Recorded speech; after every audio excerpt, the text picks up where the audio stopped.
କୁମୁଡ଼ା ପାହାଡ଼ ବଲାଙ୍ଗୀର ଜିଲ୍ଲାର ନିଆରା ଏକ ପର୍ଯ୍ୟଟନ ସ୍ଥଳୀ। ଏହି ପାହାଡ଼ରେ ରହିଛି ରହସ୍ୟମୟ ଶକ୍ତି।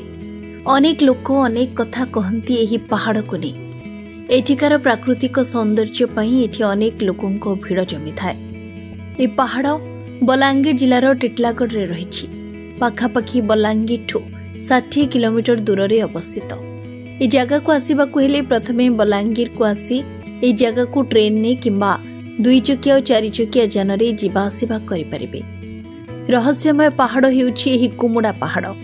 ସେଥିପାଇଁ ବହୁ ସମୟରେ ପାହାଡ଼କୁ ନେଇ ଚର୍ଚ୍ଚା ହୋଇଥାଏ। ଆପଣମାନେ ସମସ୍ତେ ଜାଣିଥିବେ ଯେ ବଲାଙ୍ଗୀର ଜିଲ୍ଲାର ଟିଟଲାଗଡ଼ ସବୁ ସମୟରେ ରାଜ୍ୟରେ ଏକ ଉତ୍ତପ୍ତ ସହର ଭାବେ ପରିଚିତ। ଏହି ଉତ୍ତପ୍ତ ସହର ହେବା ପଛର କାରଣ ହେଉଛି ଏହି କୁମୁଡ଼ା ପାହାଡ଼। କାରଣ ଏଠି ଗଛ କମ୍ ରହିଛି ଆଉ ପାଖାପାଖି ଲଣ୍ଡା ପାହାଡ଼ଟେ। ସେଥିପାଇଁ ଏହା ଉତ୍ତପ୍ତ ସହର ହୋଇଥିବା ବେଳେ ଏହି ପାହାଡ଼ ତଳରେ ଥିବା ଗୁମ୍ଫାରେ ଏକ ମନ୍ଦିର ରହିଛି। ସେ ମନ୍ଦିର କିନ୍ତୁ ପୁରା ଥଣ୍ଡା ରହିଥାଏ।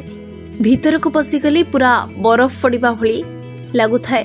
ସେଥିପାଇଁ ଏହି ପାହାଡ଼କୁ ରହସ୍ୟମୟ କୁହାଯାଇଥାଏ। ଏହି ପାହାଡ଼ରେ ଥିବା ଗୁମ୍ଫାରେ ବାବା ମହାଦେବଙ୍କୁ ପୂଜା କରାଯାଇଥାଏ। ମୁଖ୍ୟତଃ ଶିବରାତ୍ରିରେ ଏଠି ଧୁମଧାମରେ ପୂଜା ହୁଏ। ରାଜ୍ୟର ଚର୍ଚ୍ଚିତ ଶୈବପୀଠ ଭାବେ ଜଣାଶୁଣା ଏହି ପୀଠ ଅନେକ ଲୋକଙ୍କ ଭିଡ଼ ଜମିଥାଏ। ଆପଣମାନେ ଏହି ଜାଗାକୁ ଆସିଲେ ଏଠିକାର ପ୍ରାକୃତିକ ପରିବେଶ ଓ ଏହି ପାହାଡ଼ ତଳେ ଥିବା ଗୁମ୍ଫା ଭିତରେ ଦର୍ଶନ ଦେଉଥିବା ବାବାଙ୍କୁ ଦେଖିପାରିବେ। ଆହୁରି ଅନେକ କିଛି ମଜା ମଧ୍ୟ ନେଇପାରିବେ।